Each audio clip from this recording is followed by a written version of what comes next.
Fala galera do Elite Oculta, eu sou o Rafael Portinari e antes de começar esse vídeo eu gostaria de deixar 3 recados.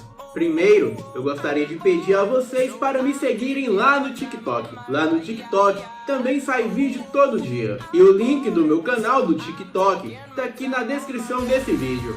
Segundo recado é que continua rolando o grupo do canal no WhatsApp.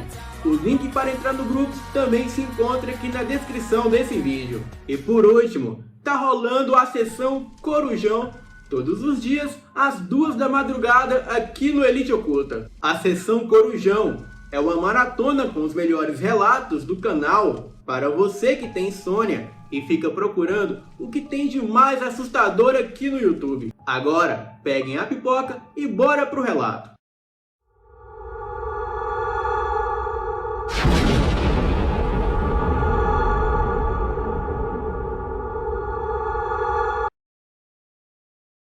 Olá a todos, eu me chamo Vinícius, tenho 45 anos e sou do interior de Minas Gerais. E hoje eu venho compartilhar com vocês algo que aconteceu há alguns anos e que até hoje me traz alguns pesadelos. Perdoe-me, pois o relato ficou bem extenso, porém foi necessário para que o acontecimento ficasse mais detalhado. Durante a minha adolescência, aos 15 anos, por conta de alguns fatos familiares e enormes diferenças de opiniões, principalmente sobre a minha sexualidade, eu resolvi me mudar para a casa do meu tio, o irmão do meu pai, onde eu fui recebido por ele e pela sua família, esposa e 2 filhas que eu tenho como irmãs muito queridas. Porém, a mais velha, infelizmente faleceu aos 18 anos, por conta da irresponsabilidade de um motorista bêbado. Eu fui recebido com todo o carinho possível, o qual eu já não era mais acostumado desde a perca do meu pai aos 8 anos. Nós morávamos em Alterosa, uma cidade no interior de Minas, com mais ou menos 15 mil habitantes. A nossa casa ficava em um bairro com muita pouca iluminação e também poucos vizinhos, com lotes vagos e tomados por matagais. Pois bem, eu e a minha prima Valéria, quase da minha idade, quando não estávamos na escola ou com alguns amigos, andávamos sempre juntos e realmente tínhamos um pelo outro o carinho de 2 irmãos muito chegados, já que desde muito novinhos éramos super apegados, ainda mais depois que eu fui adotado pelo seu pai. E como a minha tia dedicava-se muito a nós e aos seus afazeres domésticos, éramos 4 pessoas, isso gerava muitas roupas para lavar e reforçados almoços para ela preparar. E quase não lhe sobrava tempo para cuidar de si mesma durante o dia. E por conta disso, sempre que precisava fazer as unhas ou cortar o seu cabelo, acabava tendo que marcar esses compromissos para depois que chegássemos em casa. Normalmente, depois do salão ter fechado. Pois como ela era amiga de longa data da dona do estabelecimento, esta a atendia sem problemas e com a maior atenção, e também por ter já dispensado as habituais clientes. Muitas vezes, como é comum entre as donas de casa, o papo se estendia-se até mais tarde, e nesta ocasião, eu e a minha prima fazíamos questão de buscá-la, pois isso nos permitia falar de nossas novidades, os nossos namoros e planos futuros bem mais à vontade. Além de que o meu tio vivia atolado em provas para corrigir e planejamento de aulas para preparar, pois ele era professor em 2 escolas do estado e orientador em um colégio particular, e quase nunca podia ir ao salão para buscar a minha tia. Na cidade onde morávamos, havia ainda muitas vilas que, por serem mais afastadas do centro, recebiam iluminação precária e tinham suas ruas em chão batido. No nosso caso, para chegarmos até o salão, ou cortávamos caminho por um enorme campo de gado, ou seguíamos pelas mais antigas ruas da cidade, a Estrada Velha. Era mal iluminada, toda de decrépito calçamento centenário e chão batido. E por ser a rua mais antiga da cidade, ainda mantém os seus casarões da época colonial e campos de pasto, e está lá até hoje, um tanto abandonado.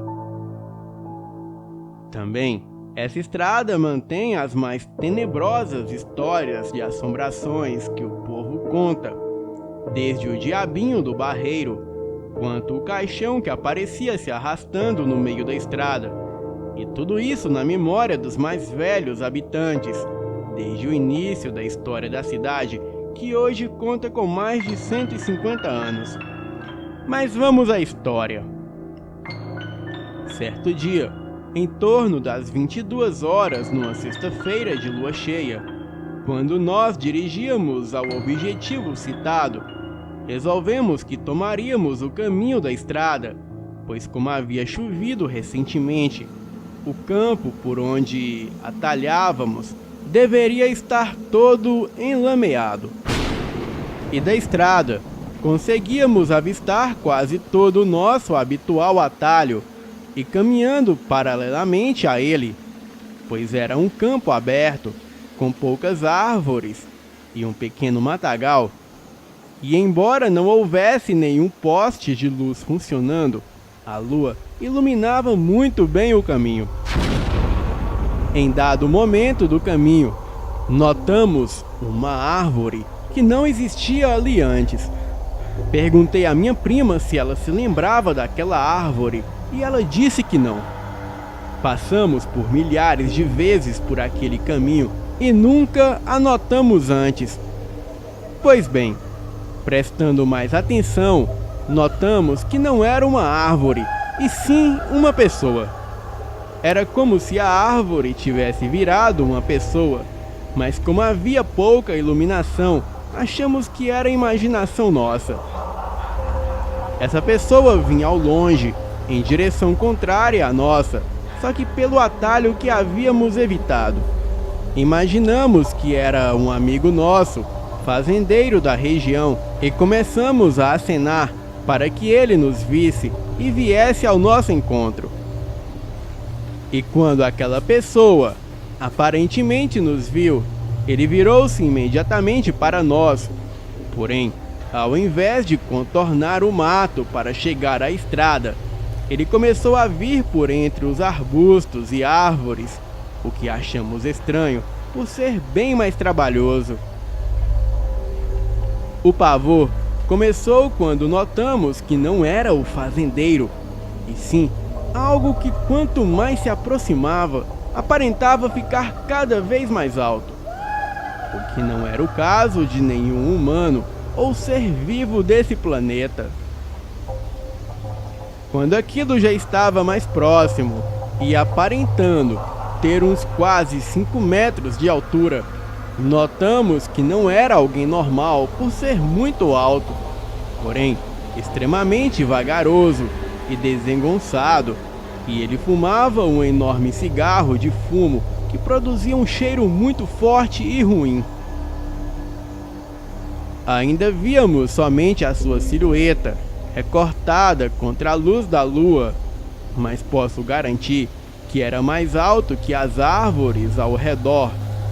A minha prima, já apavorada, ela apertou meu braço quase a deixá-lo roxo, e tentava arrancar-me do lugar em que eu estava com toda a sua força, mas eu não conseguia parar de olhar para aquilo, que agora, já bem mais perto, aparentava ter aproximadamente uns 15 metros de altura, e isso tranquilamente.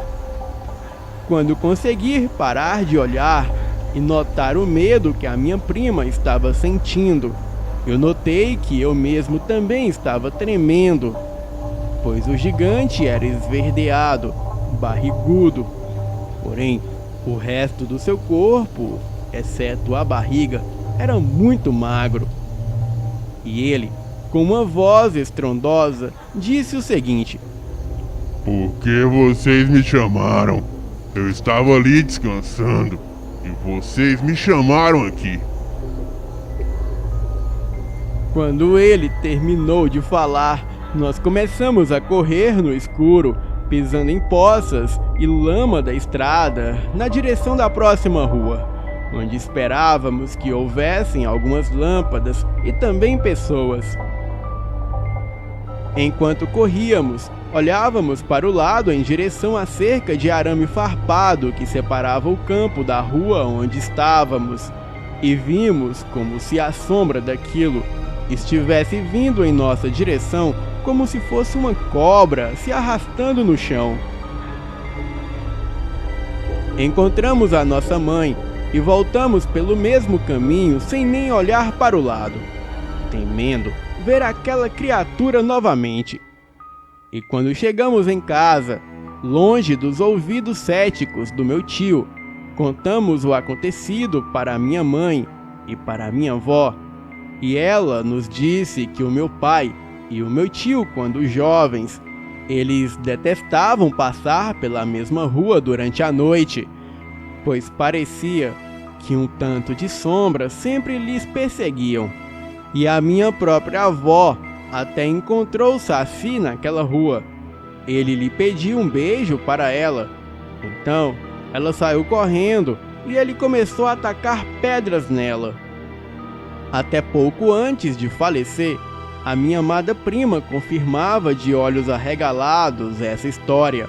E embora, anos depois, ríssemos e tentássemos encontrar uma explicação lógica para aquilo, foi muito estranho. E no momento em que aconteceu, foi muito apavorante. Hoje em dia, eu acredito que era um capre, uma criatura do folclore das Filipinas, que poderia ser caracterizado como um demônio árvore, mas com mais características humanas do que demoníacas. É descrito como sendo um homem cabeludo, pardo, alto de 5 a 10 metros, com uma barba. E os capres, eles são descritos normalmente fumando um grande cachimbo de tabaco, cujo cheiro forte atrairia a atenção humana. Agora, boa noite e vão dormir logo.